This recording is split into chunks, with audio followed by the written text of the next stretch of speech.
Allez-y avec moi dans 2 Timothée chapitre 3, le verset 1 à 5. Il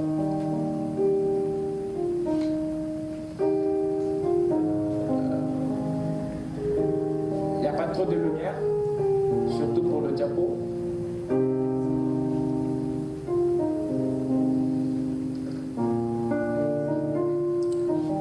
Timothée 3, 1 à 5. Sache que dans les derniers jours, il y aura des temps difficiles.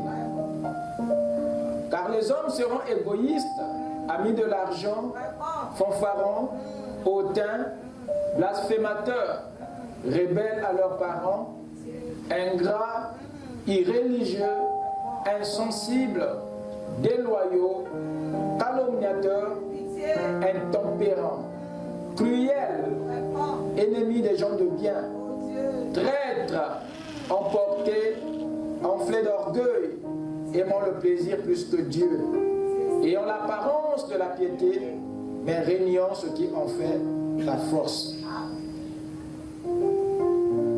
Éloigne-toi de ces hommes-là. Amen. Amen. Amen. Inclinons nos têtes pour la prière. Seigneur notre Dieu, nous te disons merci du plus profond de notre cœur parce que tu nous as donné la grâce d'entendre ces paroles. Il est écrit, seront bénis ceux qui écouteront les paroles de ce livre. Alors Père bien-aimé, puisses-tu déverser sur nous la grâce que tu avais prévue, Seigneur. Laisse que Père, oh Dieu, ton nom soit loué. Nous sommes venus comme un peuple dans le besoin. Nous demandons à ce que Père, tu te souviennes de chacun de nous. Et que ton œil puisse parcourir chaque cœur. Et jusqu'à donner, Seigneur, au-delà de notre attente. S'il y a en nous quelque chose qui t'a déplu, nous te demandons de nous pardonner. Regarde-nous au travers de ton sang. Le sang de l'Alliance nouvelle. Qui a été versé à la croix pour la rédemption de notre âme et de notre corps. Maintenant, Seigneur, nous t'invitons à venir parler, Seigneur, spécialement à notre cœur, afin que nous puissions nous améliorer, nous perfectionner, comme le dit ta parole. Ne nous laisse pas repartir tel que nous sommes venus, mais que la sémence du royaume, le Saint-Esprit, soit ensémencé dans nos âmes. Pour le reste, soit loué, élevé à jamais, au siècle des siècles, dans nos vies respectives, au nom de Jésus-Christ. Amen. Je vous prie de vous asseoir. Ah, merci beaucoup, révérend. J'étais en train de me demander là sans interprète ce soir là qu'est-ce que je veux faire. Il y a des choses vraiment qu'il ne faut pas prêcher seul. Amen. Amen. Parce que l'interprétariat nous aide. Vous êtes avec moi? Amen. Allons-y dans Ésaïe chapitre 1 verset 17. Apprenez à faire le bien. Recherchez la justice. Protégez l'opprimé. Faites droit à l'orphelin. Défendez la veuve. Amen. Amen. Amen. Ce qui touche mon âme ce soir, dans cette écriture, c'est la première partie de la phrase. Apprenez à faire le bien. Voilà ce que dit l'Esprit. Ce qui veut dire que faire le bien, ça s'apprend. On ne naît pas peut-être avec. Parce que le prophète dit que vous n'avez jamais appris à votre enfant à dire le mensonge, mais il dira le mensonge. Donc il y a une nature adamique qui est née avec nous. Et c'est déjà là une loi qui nous empêche d'accomplir la justice de Dieu. Raison pour laquelle Dieu vient en aide au travers de la nouvelle naissance et au travers de sa parole, pour nous introduire dans la science du bien. Amen. Le bien s'apprend. Alors, nous sommes encore sur la 5e béatitude. Plus précisément sur l'esprit de la bonté. J'aimerais que vous me suivez attentivement. Je vais aborder ici ce que je n'avais pas pu prendre ou aborder le dimanche. L'esprit de la bonté. Il y a 5 choses, avions-nous vu dernièrement, qui motivent les bonnes actions des saints.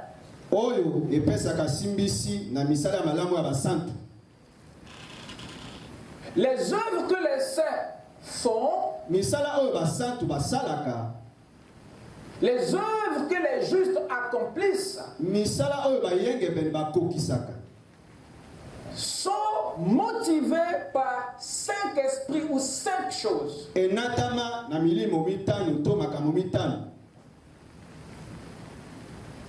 L'esprit d'amour ou de sympathie, l'esprit de joie et de bonne volonté, l'esprit de sacrifice ou de service, l'esprit de paix ou de pardon, l'esprit de discrétion ou d'humilité. C'est sur ces caractéristiques, pour ne pas dire esprit, que repose la bonté ou la miséricorde de Dieu au travers des saints.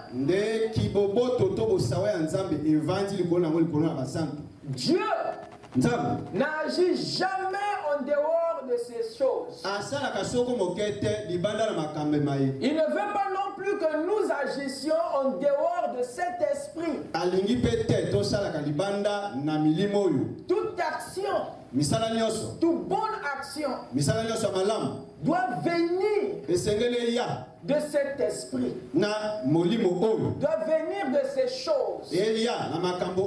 L'action du saint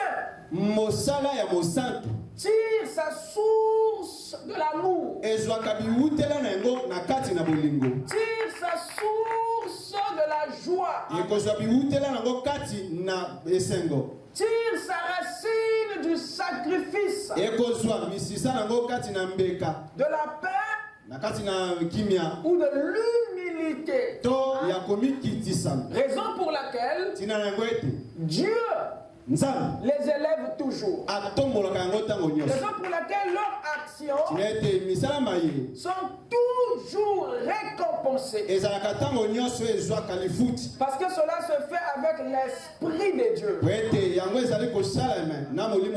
Ces Saint-Esprit ne sont pas plusieurs esprits. Ce n'est que l'Esprit de Dieu mais qui se manifeste au travers de ses attributs. Est-ce que je parle à quelqu'un? Amen. Toute action qui ne vient pas de cet esprit, si bonne soit-elle, sera déjà jugée. Parce que Dieu juge les esprits et non les corps. Parce que les corps exécutent seulement l'intention de l'homme intérieur. Le vrai responsable, c'est celui qui est à l'intérieur. Est-ce que vous êtes avec moi? J'aimerais ce soir m'attarder sur l'esprit de joie et de bonne volonté.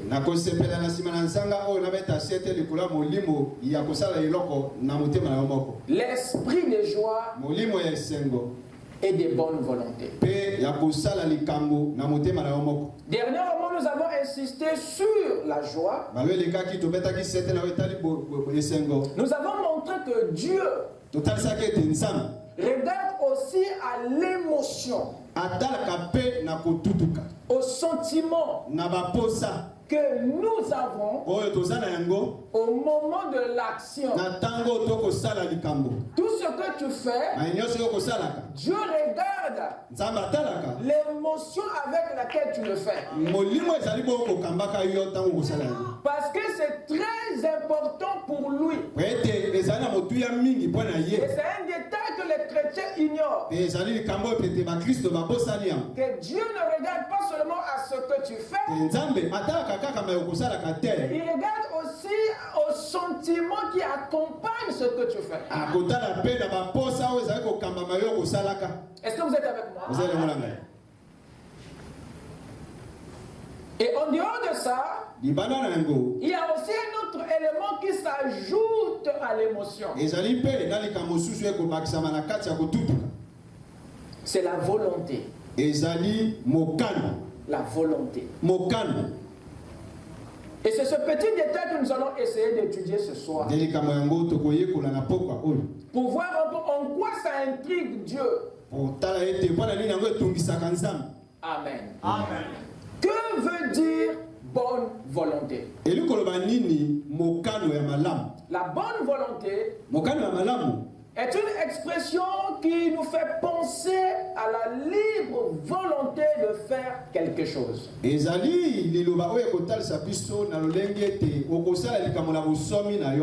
Très bien. Deuxièmement, à la volonté de faire le bien. Lorsqu'on dit que celui-ci a vraiment une bonne volonté, ou celui-ci a vraiment la bonne volonté de faire,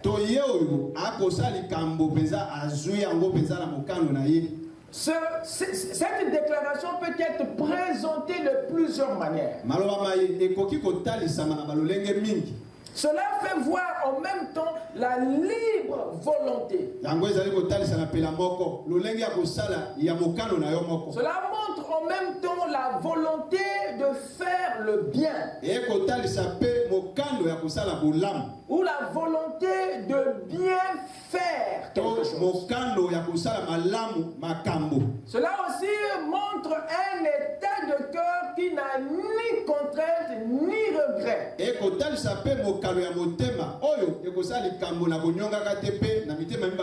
Cela montre également un cœur qui a une conviction.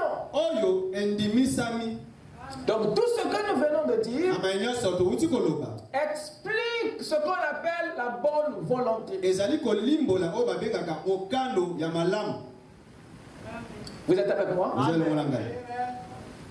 La bonne volonté peut se décrire en 5 points.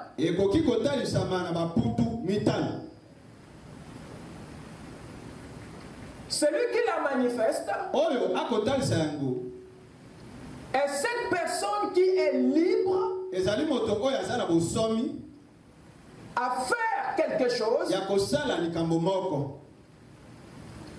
Et c'est lui aussi qui le fait bien. Parce que bien faire quelque chose est le signe d'une bonne volonté. Faire le bien. Parce qu'il y a bien faire et faire le bien. Cela implique aussi une volonté.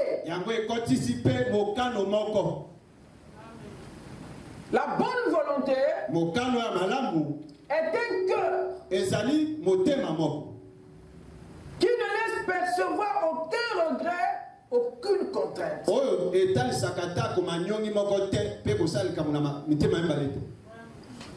La Bible dit ceci dans Romains 14,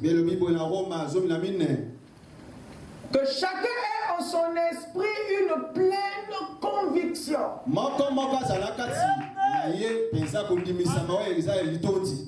Vous êtes avec moi? Il parle ici de la certitude dans ce que tu fais. Il ne s'agit plus ici de la joie tout court, de l'émotion ou des sentiments. Mais il s'agit maintenant ici d'une certitude. D'une vision.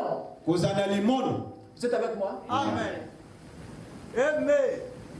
Que chacun ait en son esprit une pleine conviction. Qu'est-ce que l'esprit veut nous dire? Il est mieux de faire quelque chose. Il est mieux de ne pas faire que de faire avec regret, avec contrainte et murmure. C'est un état de cœur qui laisse voir qu'il n'y a pas de conviction. Par conséquent, il n'y a pas de bonne volonté. Vous êtes avec moi? Au chapitre 14, il dit ceci.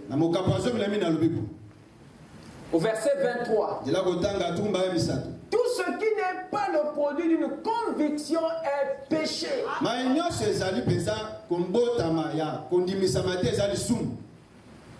Donc faire quelque chose avec doute, avec inquiétude, avec hésitation, ça annule même l'action. Tu peux l'avoir posée, mais lorsqu'il y a cette incertitude au-dedans de toi, ça peut changer quelque chose. Raison pour laquelle Dieu le perçoit comme un péché. Le manque de conviction, le manque de certitude. Philippiens dit ceci. Faites toutes choses sans murmure. Il n'a pas écarté certaines choses. Il dit faites toutes choses sans murmure. Ça c'est très important. Dieu a visité notre cœur. Et il s'est rendu rendu compte que il y a des choses que nous faisons avec murmure, avec hésitation. C'est pas que la chose n'est pas faite, non, la chose est faite. Mais avec un état de cœur que le Seigneur ne veut pas. Faites toutes choses sans murmure ni hésitation. Pourquoi? Afin que vous soyez irréprochables et purs. Wow. Donc le murmure nous rend impurs. Est-ce que vous êtes avec moi? Vous soyez irréprochables et purs. Des enfants de Dieu irrépréhensibles au milieu d'une génération perverse et corrompue. Parmi laquelle vous brillez comme des flambeaux dans le monde. Le Saint-Esprit montre ici que la conviction, la certitude est un état d'esprit ou de cœur qui va vous différencier de votre génération. Parce que beaucoup agissent sans conviction, même envers leur Dieu, même envers leur nation, envers leur environnement. Cet état d'incertitude est un état qui profite beaucoup à l'ennemi sans le savoir. Raison pour laquelle le Saint-Esprit nous apprend à fermer la porte de l'incertitude.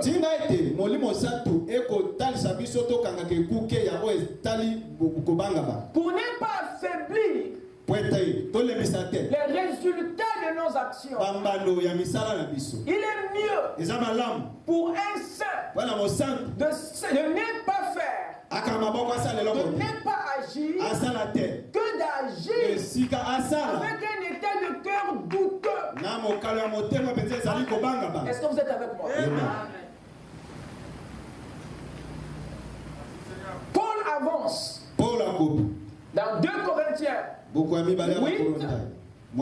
verset 12 à 15. Il dit ceci: la bonne volonté, quand elle existe,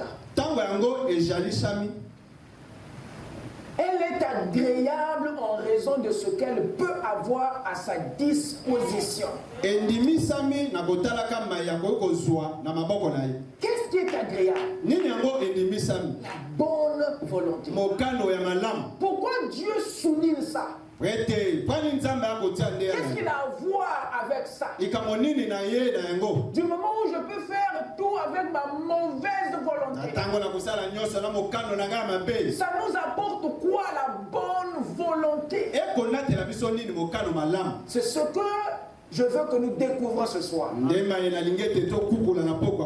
Parce que le contraire de la bonne volonté en réalité, c'est la négligence. C'est l'indifférence. C'est l'égoïsme.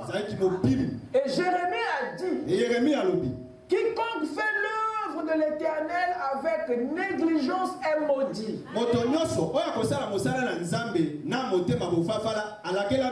Maudit soit celui qui fait l'œuvre de Dieu avec négligence. Nous dit Jérémie. Je crois que c'est au chapitre 48, verset 10. Donc même la négligence peut nous apporter une malédiction.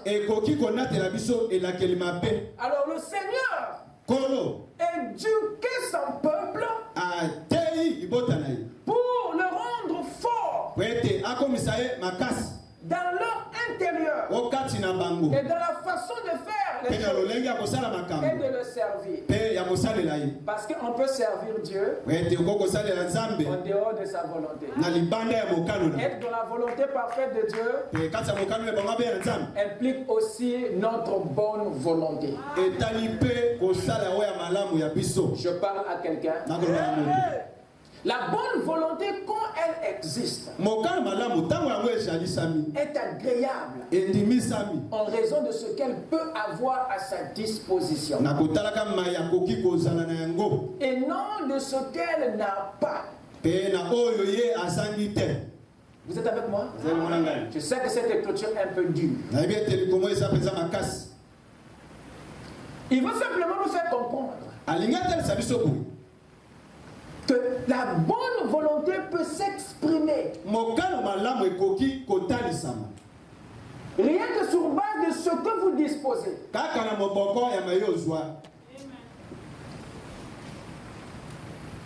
Et beaucoup pensent que pour bien faire, il faut avoir beaucoup. Et ils sont dans l'attente. Quand ils auront, ils vont faire. Il y a d'autres qui pensent qu'ils sont encore trop jeunes pour servir le Seigneur. Et ils se disent que quand j'aurai 40 ans, je vais commencer à faire. Or, la bonne volonté commence sur base de ce qui est disponible. Même si tu n'as qu'un jour, un jour de vie, avec ça, tu peux créer un monde. Tu peux commencer une génération. Donc la bonne volonté n'a pas besoin d'une grande dimension, mais du disponible. Et le disponible peut être le souffle de vie, la santé, le peu que tu as. Amen. Donc il y a des gens qui se cachent derrière le beaucoup pour protéger leur égoïsme. Il vous montre qu'il est occupé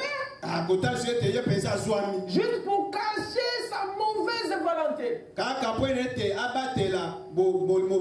la bonne volonté se sert.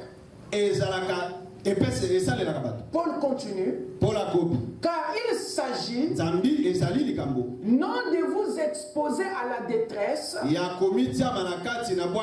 pour soulager les autres, mais de suivre une règle d'égalité. Il a placé ici une notion d'équilibre. Il montre ici que la bonne volonté, quand elle est en nous, elle ne nous expose pas à la détresse. C'est-à-dire, elle ne nous expose pas au vide. C'est-à-dire à tel point que tu te vides de tout pour ne plus avoir de quoi commencer demain. Il s'agit non de vous exposer à la détresse pour soulager les autres, mais de suivre une règle d'égalité. Donc la bonne volonté n'est pas aveugle. Elle veille aussi à l'équilibre. Il continue. Dans la circonstance présente, votre superflu pourvoira à leurs besoins. Le superflu ici, ce qu'il appelle par superflu, c'est quoi? C'est ce qui n'est pas essentiel. Ce qui est de trop, qui n'est pas essentiel. Donc, il montre ici que lorsque vous avez quelque chose de trop, alors vous pouvez s'en servir pour améliorer la condition des autres. Il dit dans la circonstance présente, votre surplus qui ne vous sert plus pourvoira à leurs besoins afin que leur superflu pourvoira pareillement au vôtre, en sorte qu'il y ait égalité, c'est-à-dire réciprocité, selon qu'il est écrit, celui qui avait ramassé beaucoup n'avait rien de trop,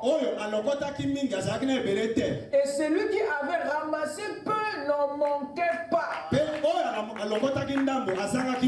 Est-ce que vous êtes avec moi? Amen.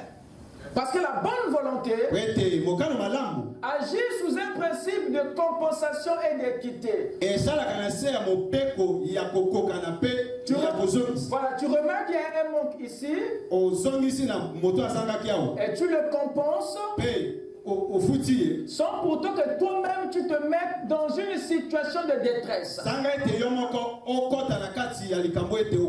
Mais tu as réglé un problème sans pourtant te détruire.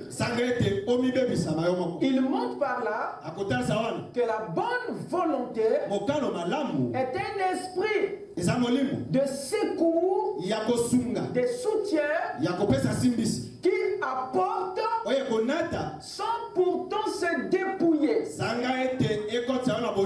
je parle à quelqu'un. Amen. Et c'est dans cet esprit-là de faire ce qui est bien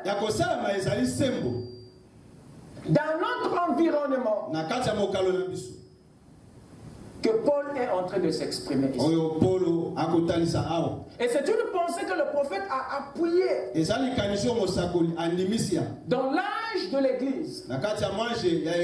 Et là-bas, il dit ceci: faites toujours ce qui est juste. Faites toujours ce qui est juste. Ça veut dire qu'il y aura des moments où on sera tenté à faire l'inverse. Et le toujours montre que malgré le contraire, malgré les circonstances, vous devez vous accrocher à la justice. Est-ce que vous êtes avec moi? Faites toujours ce qui est juste. C'est votre devoir envers Dieu. Donc ce que nous faisons de bien n'est pas premièrement pour les autres, mais c'est pour Dieu que nous faisons le bien. Dites amen. Parce que si vous voyez les gens, la règle se brise. C'est votre devoir envers Dieu. Pensez juste. C'est votre devoir envers vous-même. Alors vous finirez forcément juste. C'est vrai. Il ne saurait en être autrement. Quelqu'un peut dire amen? Alors faire ce qui est juste là, même si c'est notre devoir envers Dieu, exige et nécessite une bonne volonté. Sinon, vous ne le ferez pas. Donc une action doit être motivée par une certitude, une conviction, une bonne volonté, une volonté de faire. Même la façon de penser. Penser juste exige un mécanisme en vous. Parce qu'il y a toute une panoplie de mauvaises pensées qui peuvent vous prendre en otage. Parce que le prophète dit que vous ne pouvez pas empêcher les oiseaux de descendre sur les champs.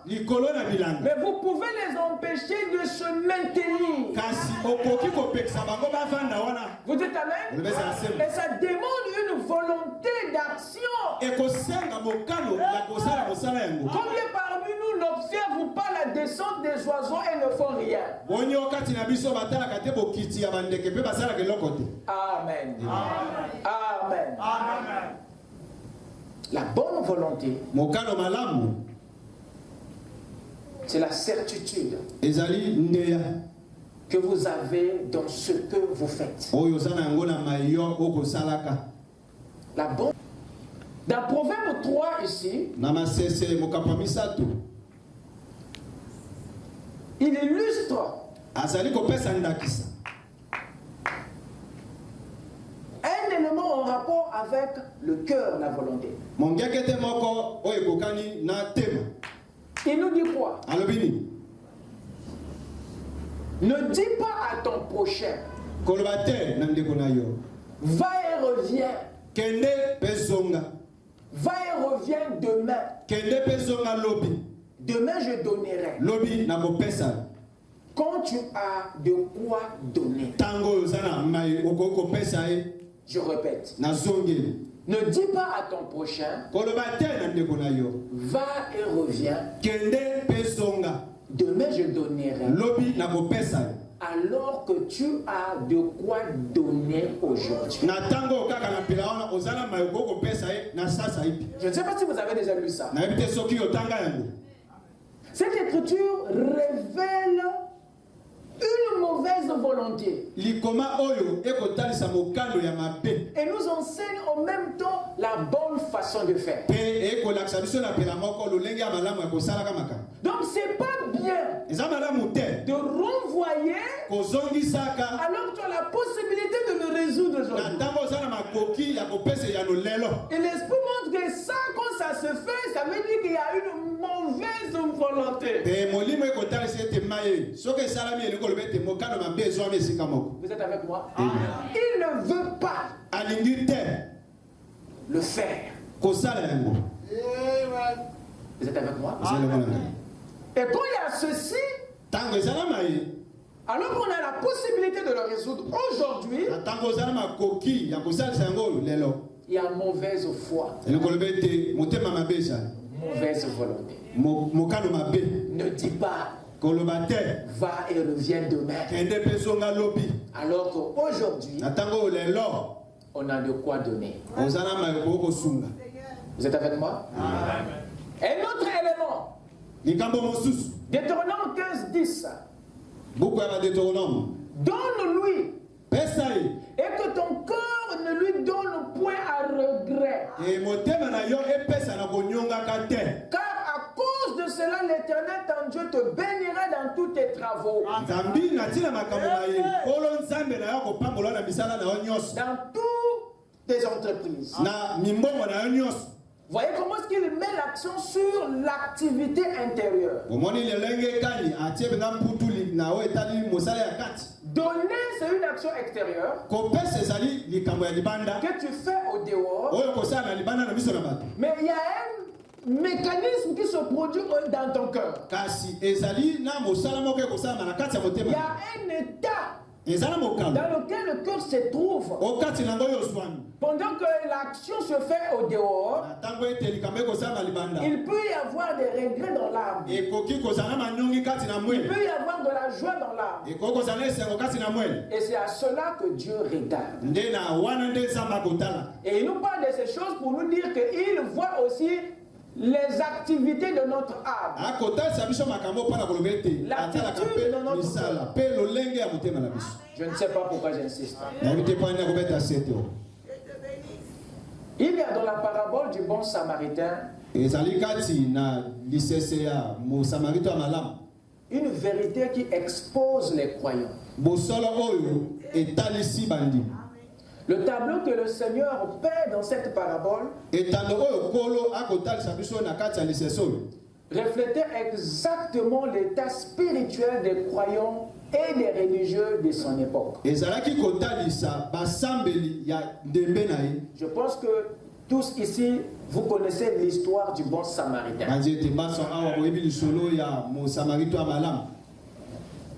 Il nous est parlé là-bas d'un lévite qui est le type du croyant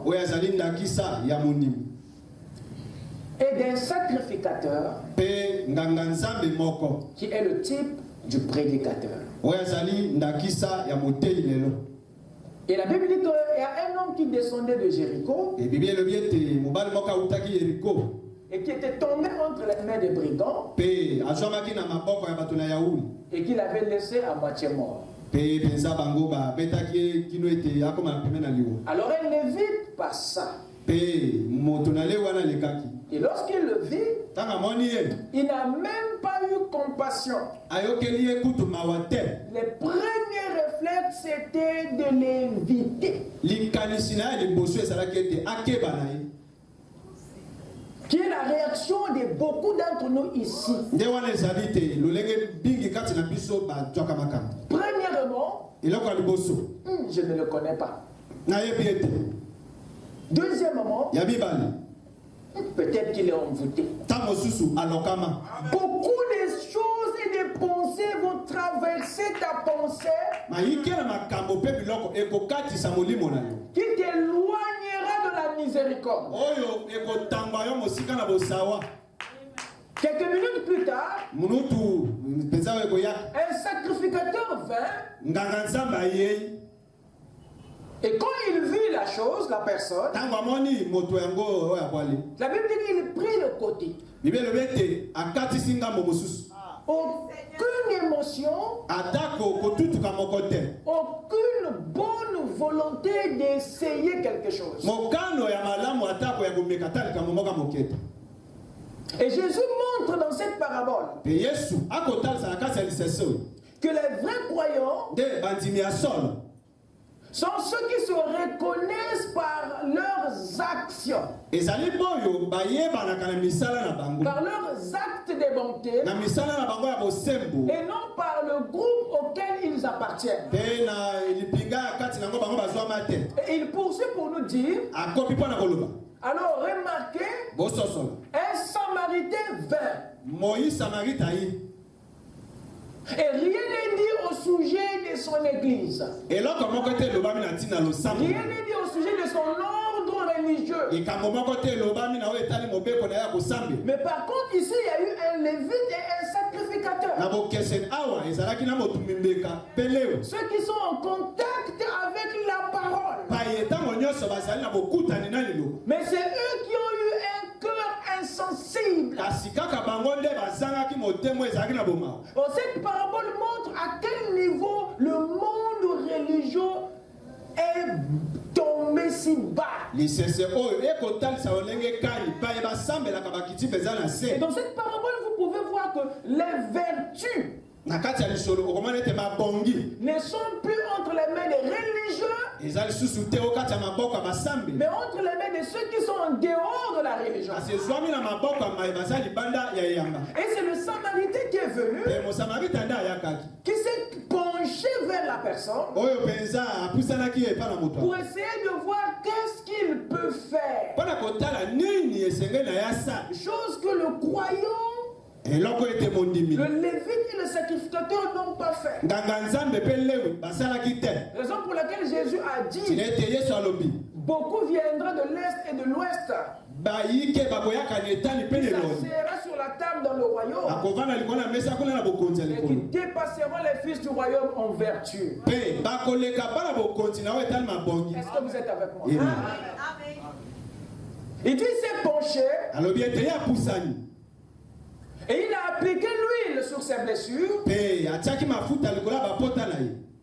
Il a mis sur sa monture.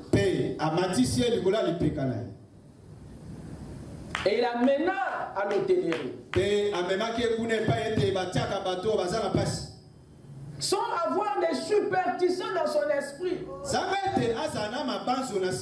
Alors posez-nous la question de savoir qu'est-ce qui se passait dans l'esprit du lévite et du sacrificateur pour éviter de faire quelque chose de bien. Qu'est-ce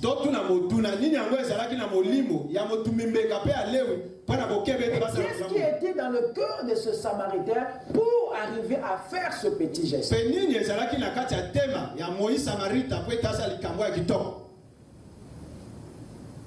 Vous êtes avec moi? Vous pouvez constater le manque de miséricorde, le manque de bonté, le manque de la bonne volonté. N'oubliez pas que ce que Jésus a décrit dans cette parabole est l'état spirituel du monde religieux, l'état des cœurs du monde religieux. Et cette parabole n'est pas loin de ce qui a été prédit au sujet de notre âge. Parce que dans 2 Timothée ici, il est dit que dans les derniers jours, les gens auront le même état de cœur que les lévites et les sacrificateurs. Qu'est-ce qu'il dit? Il dit les hommes seront égoïstes. Voyez-vous? Amis d'argent, insensibles, cruels, ennemis des gens de bien, aimant le plaisir plus que Dieu,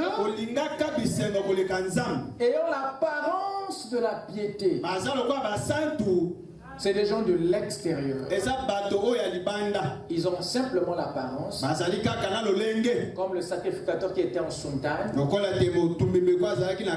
Il dit mais en dehors de cette apparence, il n'y avait pas ce qui fait la force.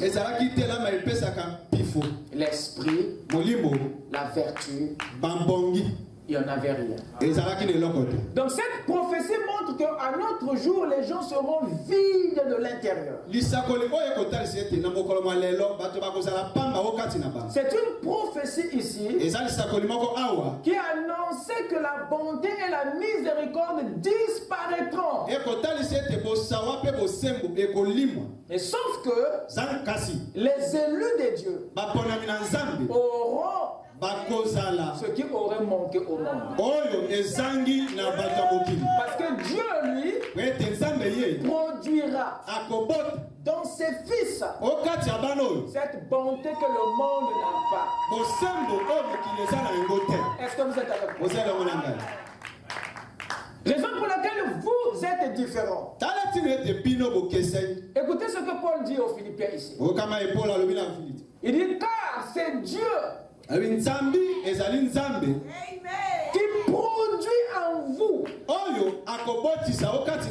le vouloir, donc la volonté, le désir. C'est lui qui produira en vous le vouloir. Et c'est pas tout. Et le faire. Parce que vouloir c'est pas tout. Il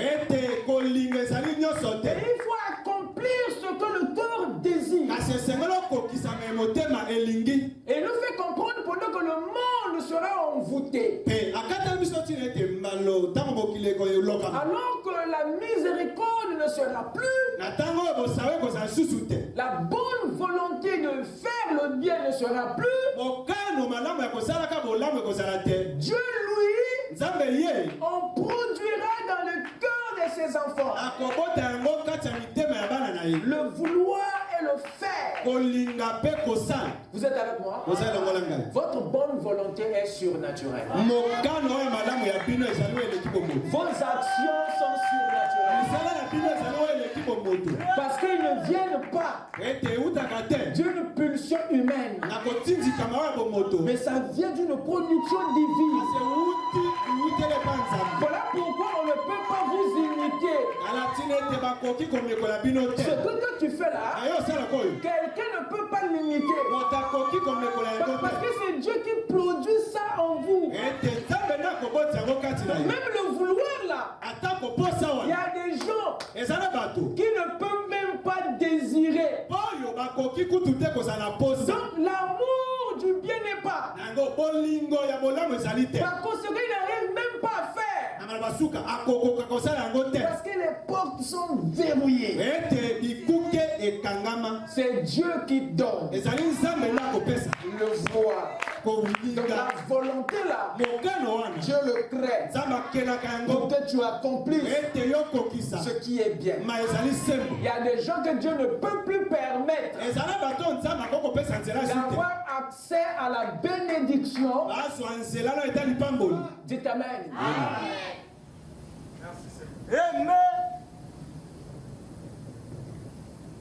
Donc le manque de volonté et d'action que certains manifestent vis-à-vis de la parole n'est pas normal. Mais ils ne le savent pas. Que nous sommes arrivés à un moment où que celui qui se souille davantage, que le saint se sanctifie davantage. Donc Dieu a verrouillé. Donc même si tu veux, cela doit être permis. Donc l'entêtement de certaines personnes est surnaturel. C'est pas normal. Mais ils ne savent pas. C'est le fait que Dieu les a refusés la volonté de faire. Amen. Je ne sais pas si vous me suivez. Très bien. Amen. Donc le manque d'engagement à un certain moment est anormal. L'indifférence des gens au besoin des autres est à un certain moment anormal. Parce que si Dieu n'a pas créé ça, le désir et l'action, si Dieu ne le crée pas, vous le condamnerez pour rien. Vous êtes là en train de demander qu'un bananier puisse vous produire du sang. Mais pourquoi toi tu as un cœur si dur comme ça? Mais tu as un mauvais cœur. Il est scellé. Pauvre de lui, il n'y a rien qui peut produire le vouloir. Par conséquent, faire ne sera pas. Nous vivons avec des gens qui sont déjà liés. Oh, je parle à quelqu'un. Si tu as le dédain de faire ce qui est juste, tu es en danger. Si tu as le dédain de faire ce qui est juste, chaque fois que le moment vient pour accomplir la parole, tu résistes, tu es malade. À ce moment-là, tu dois être dans le lot de ceux à qui Dieu a refusé.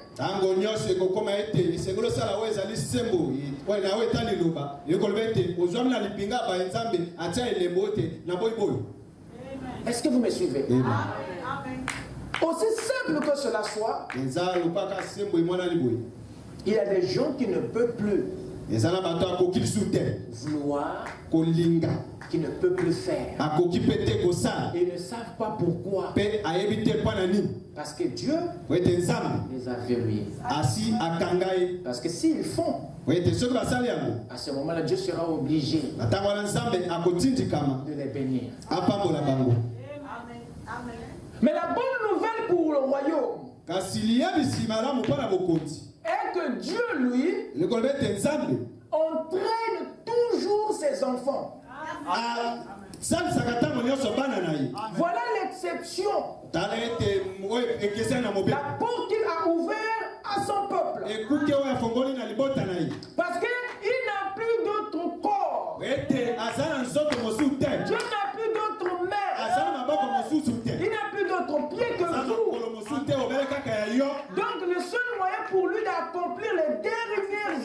sur la terre,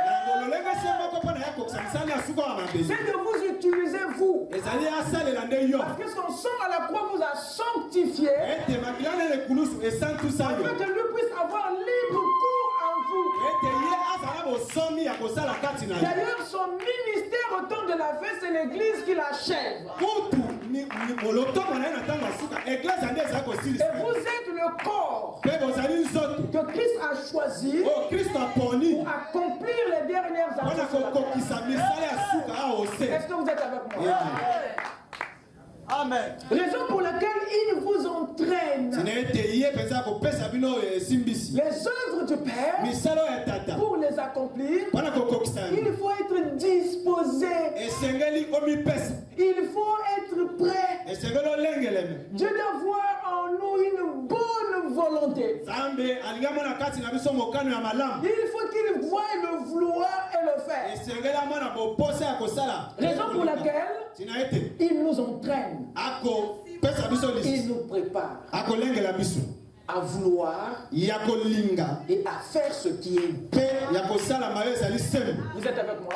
Amen. Écoutez ceci. Dans Exode 35, verset 21. Tous ceux qui furent entraînés par le cœur, mon Dieu. Tous ceux qui furent entraînés par le cœur et animés de bonne volonté. Stop. Tous ceux qui furent comment? Entraînés. Arrêtez-vous là et réfléchissez. Dieu entraîne qui?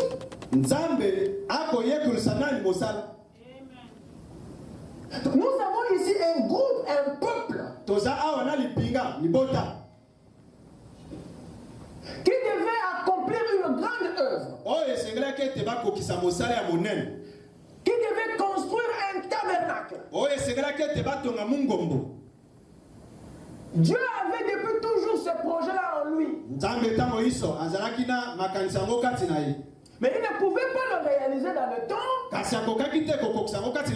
sans son peuple. Il a permis que ce peuple aille en Égypte. Et à un moment donné de la vie, Dieu a fait que ce peuple soit comblé.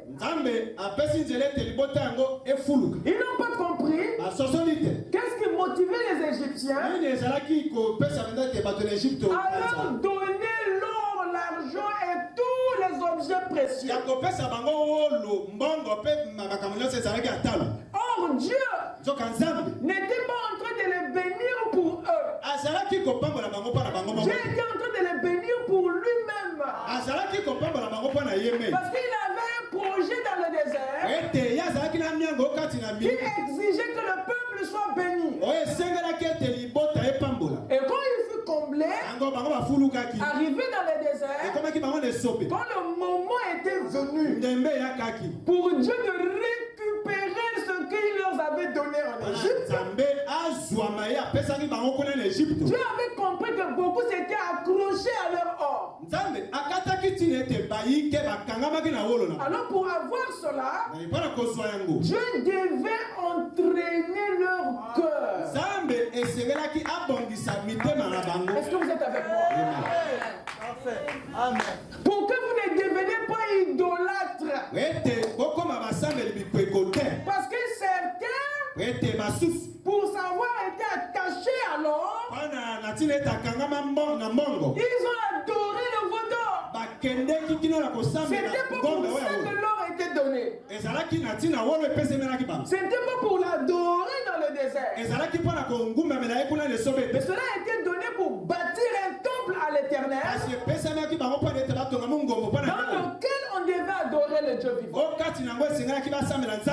Alors remarquez, quand cela est arrivé, Dieu savait qu'il ne pouvait pas les prendre brutalement.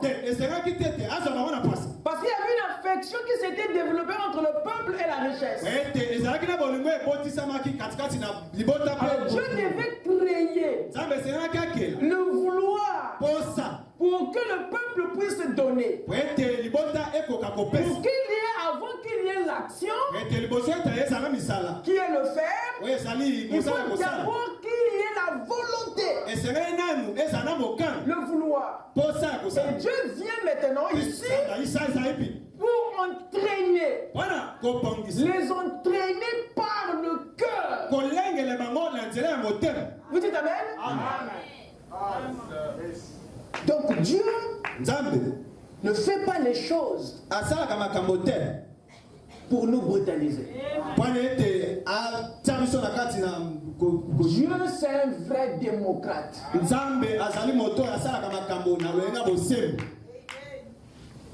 Il n'impose pas, mais il nous stimule. Qui pouvait savoir? Ce peuple qui était dans le désert avait été entraîné dans leur cœur. Voilà pourquoi ils ont agi en conséquence. Tous ceux qui furent entraînés par le cœur et animés de bonne volonté, vers et apportèrent une offrande à l'Éternel pour l'œuvre de la tente d'assignation, pour tout son service et pour les vêtements sacrés. Amen. Amen. Donc cette action de bonté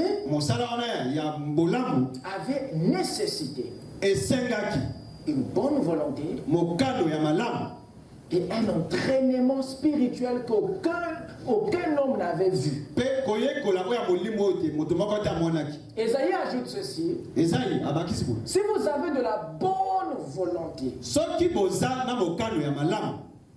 et si vous êtes docile, vous mangerez les meilleures productions du pays. Encore la bonne volonté. Qu'est-ce que Dieu a à voir avec ça? La bonne volonté est nécessaire pour servir Dieu. Parce qu'il faut la volonté pour faire la volonté de Dieu. D'ailleurs, Frère Branham le dit. Donc nous voyons ici encore la bonne volonté.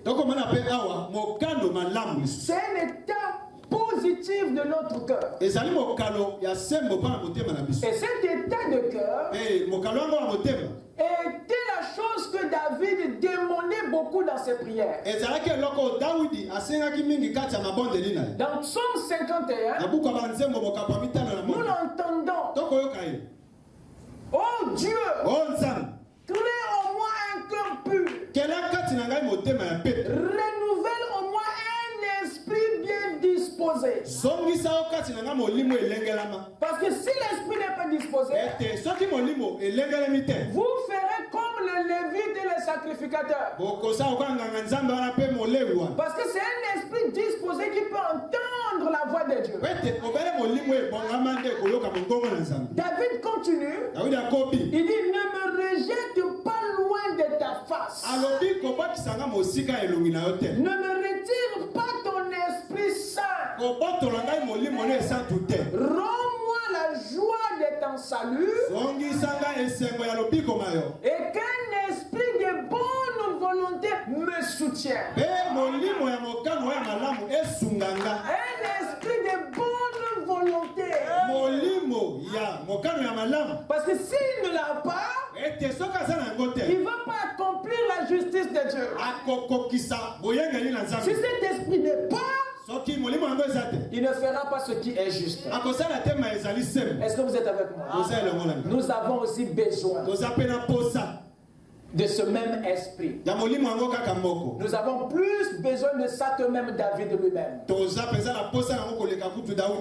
a besoin de notre bonne volonté pour faire sa volonté. Frère Branham dit ici dans l'Apocalypse: j'espère que vous ne manquez pas cela. Il existe une volonté de faire la volonté de Dieu. Dieu. Je répète, j'espère que vous ne manquez pas cela. Il existe une volonté de faire la volonté de Dieu. Voyez-vous ce que je veux dire?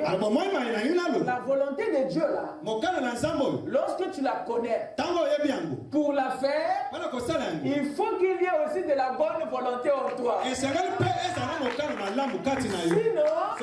tu ne feras pas ce qui est juste. Dites Amen. Dites Amen.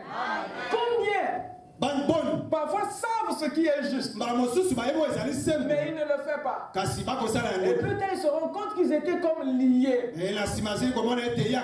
Il faut une bonne volonté pour faire la volonté de Dieu. Je vais descendre. 1 Corinthiens 9. Si j'annonce l'évangile vers les sacrificateurs, parce que dans la parabole du bon samaritain, il y avait les lévites et les sacrificateurs. Si j'annonce l'évangile, ce n'est pas pour moi un sujet de gloire, car la nécessité m'en est imposée. Et malheur à moi si je n'annonce pas l'évangile. Si je le fais de bon cœur. Vous écoutez ça? J'en ai la récompense. Si je le fais de bon cœur, j'en ai la récompense.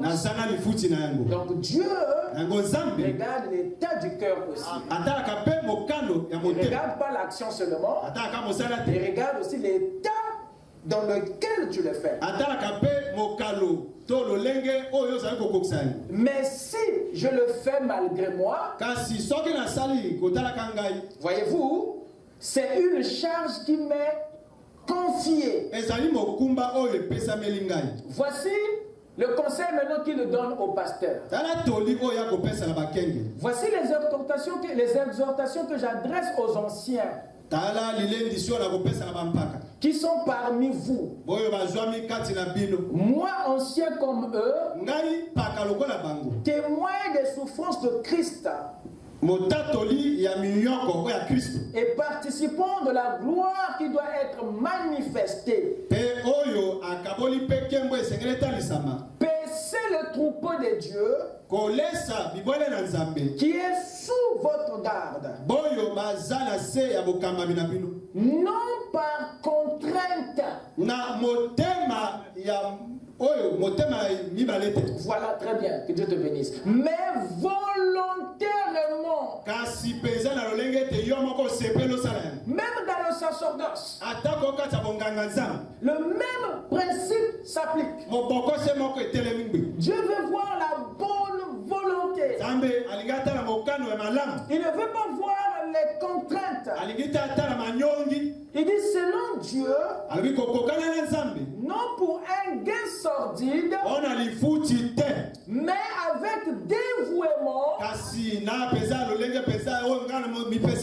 non comme dominant sur ceux qui vous sont échus en partage, mais en étant les modèles du troupeau. Est-ce que vous êtes avec moi? Est-ce que vous êtes là? Je termine. Prenons le messager du soir. Le prophète dit ceci. Eliezer s'est armé de patience jusqu'à ce qu'il trouve le caractère. Vous êtes avec moi? Amen. C'est vrai. Qu'allait-il prendre? Mais il a fait confiance en Dieu. Le caractère pour qui? Le caractère pour qui? Le caractère pour Isaac. Une épouse. Ce qui est un type de l'église. Il en est de même aujourd'hui ce soir. Le Saint-Esprit est à la recherche d'un cœur. Un cœur qui aura ce caractère. Pour que ce cœur devienne le cheval de bataille de Christ. Il continue. Vous savez cela. Ça, c'était la sémence naturelle d'Abraham. Ceci, c'est la sémence royale d'Abraham. Eh bien, si Eliezer, le messager, qui cherchait l'épouse et qui essayait de trouver le caractère, quand cet homme viendra, le messager du dernier jour, essayant de trouver une épouse pour Christ, il ne considérera pas les adhésions dénominationnelles. Mais il va considérer quoi? Frère Branham dit, il cherchera le caractère animé de quoi? Bonne volonté. Qui ici est prêt à nourrir les chameaux? Qui ici est prêt à faire ce qui est bien? Cette bonne volonté, c'est ce que le Saint-Esprit cherche. Et gloire soit rendue à Dieu. Il a trouvé cela à Ténès. Un peuple rempli de bonne volonté.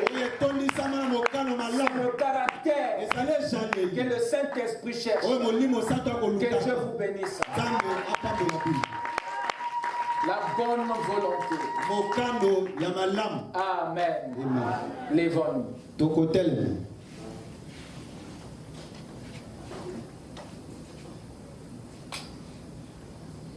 Aimer comme Jésus, je veux aimer comme Jésus, tout au long du voyage de ma vie, de la terre à la gloire. Je demande seulement à aimer comme vivre comme Jésus. Je veux vivre comme Jésus. Alléluia. Tout au long du voyage de ma vie, de la terre à la gloire. Je demande seulement à vivre.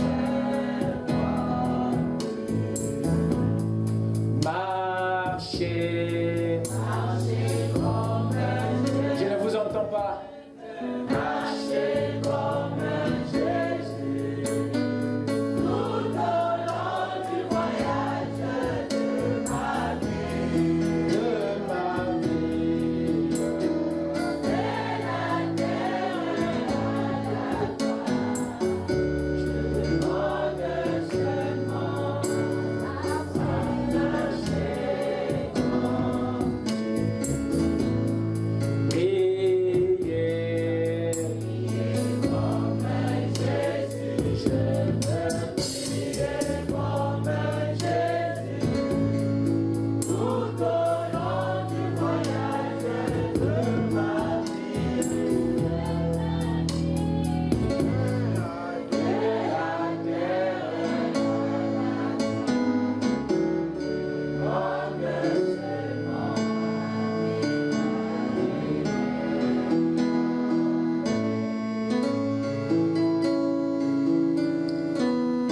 chacun puisse dire un mot de prière. Demandons à Dieu ce vouloir et le faire soit activé en nous.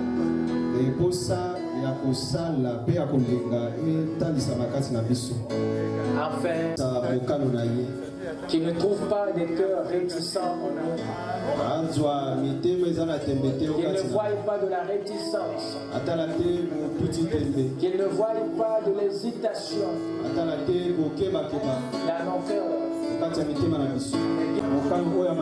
De faire sa volonté. De vivre sa parole. Et nous sommes un peuple disposé à cela. Afin qu'il n'y ait plus des liens, des choses qui vont t'empêcher à faire ce qui est bien. Prions le Seigneur.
Toi, le créateur du ciel et de la terre.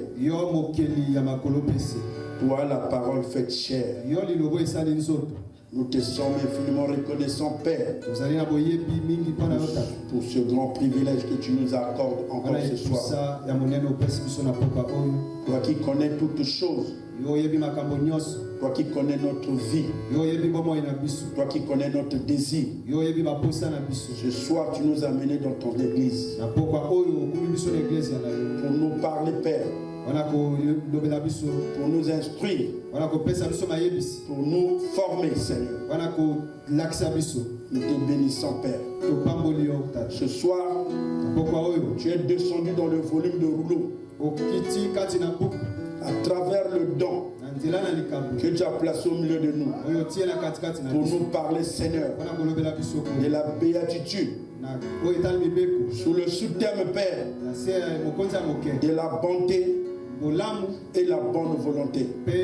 Père bien-aimé, toi qui connais toutes choses, tu sais ce qui manque à travers tes enfants. Raison pour laquelle tu es descendu toi-même pour nous enseigner, Père. Permets, ô Dieu, que cette sémence qui a été ensémencée puisse trouver la place dans nos cœurs, Seigneur. Qu'il puisse produire, ô Dieu, le fruit de laquelle que cette parole est sortie. C'est toi-même qui as déclaré: ma parole ne passera pas. Le ciel et la terre peuvent passer, mais ma parole ne passera pas. Laisse que cette parole produise les fruits, Seigneur, et que le jour de ton retour, tu puisses récolter, Père. Bénis le tabernacle que tu as utilisé. Donne-lui encore la force, Seigneur. Permets que dans le jour à venir, qu'il soit encore une bénédiction pour nous. Nous ne voulons pas, Père, que dans le jour à venir, qu'il puisse encore nous enseigner. Donne-lui encore la bonne santé, qu'il puisse encore vivre longtemps sur la terre pour enseigner ton église, Seigneur. Nous sommes arrivés à la fin, Père bien-aimé. Laisse que quand nous allons rentrer, ce que nous avons écouté, nous puissions encore la ramener, que ça soit gravé dans nos cœurs. Accorde-le, Seigneur. Bénis les dîmes et les offrandes qui seront récoltées pour toi. Permets que, oh Dieu, ceux qui sont malades, après avoir écouté cette parole, nous les déclarons guéris et les affligés soient consolés et les récupérants soient ramenés à la vie. Pour le reste, que ta volonté soit faite dans le parfait nom de ton Fils Jésus-Christ. À cause de lui, nous avons ainsi prié. Amen.